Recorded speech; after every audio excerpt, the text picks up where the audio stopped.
Understanding Diversity Through Humble Inquiry by Jenny Wakefield. After traveling to 9 different countries in Asia and Africa last spring, I became much more aware of the cultural differences in our global community. While visiting Japan, China, Vietnam, Burma, India, South Africa, Ghana, Morocco, and Germany, I gained a better understanding of how people in other parts of the world coexist in places outside of the United States. The native people I met helped me see the diversity within the country I was visiting, the diversity within the region, and the diversity within the world. I strongly believe that this meaningful abroad experience made me more aware of how interdependent and interconnected people are with each other around the globe. It has allowed me to interact with people in a more compassionate and mindful way. Since I've been home, I have tried to share the lessons of this enriching journey with the people I choose to surround myself with, which is why I incorporated this knowledge into my vision statement. My vision statement is to help people value and understand diversity by celebrating the reality that everyone is different and everyone belongs. To help create my action research project, I drew inspiration from Humble Inquiry by Edgar Sheehan. In this book, the author conveys how using a telling approach prevents building positive relationships and disrupts future effective communication. To remedy this problem, Sheehan emphasizes the importance of asking well-informed, thoughtful questions through the use of humble inquiry. This strategy is defined as the fine art of drawing someone out, of asking questions to which you do not already know the answer, of building a relationship based on curiosity and interest in the other person. To move away from the status quo, we must ask the right questions to eventually create a climate of openness. This requires good communication. Good communication requires building a trusting relationship, and building a trusting relationship requires humble inquiry.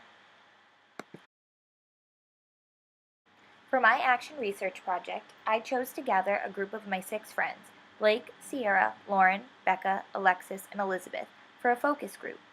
I chose to ask questions in the form of humble inquiry and evaluate how the answers influenced my participants' reactions and their relationships with each other.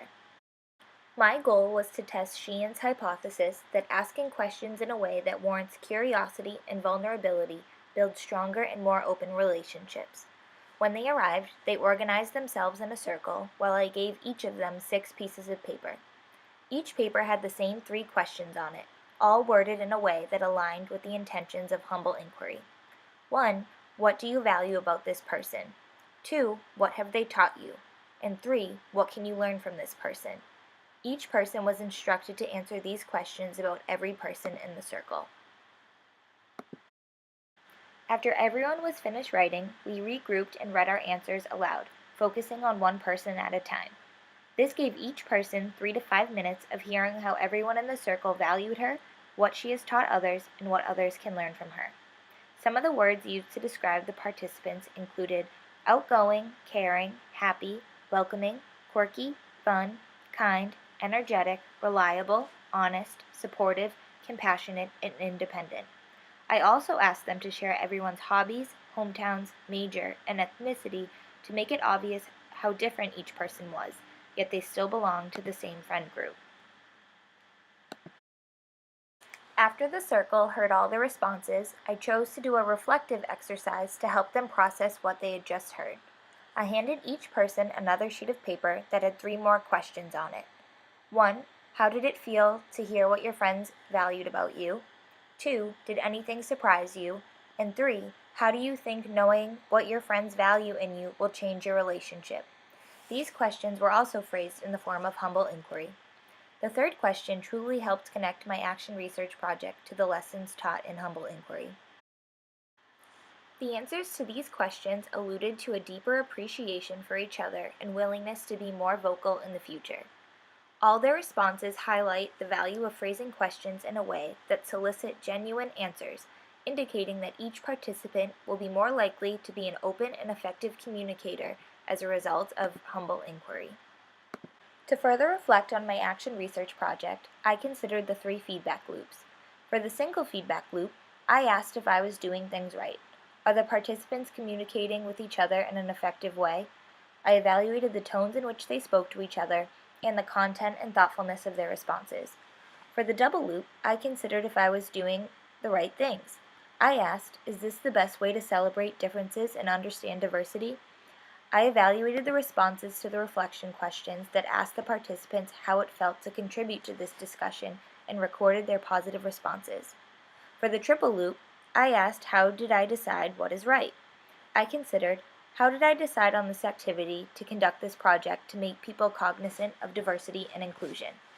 I evaluated who I intentionally and unintentionally included to participate, the specific questions I asked them, and how I phrased them according to Humble Inquiry, along with the size and organization of the focus group. Overall, I am very pleased with my action research project. I hope that participants remember how it felt to be told how and why they are valued as people and actively try to make more people feel this way going forward. By practicing humble inquiry in this activity, my friends became more aware of the differences in people we choose to spend our time with. If people acknowledged diversity and were more vocal about what makes everyone different, we would be one step closer to a more peaceful world.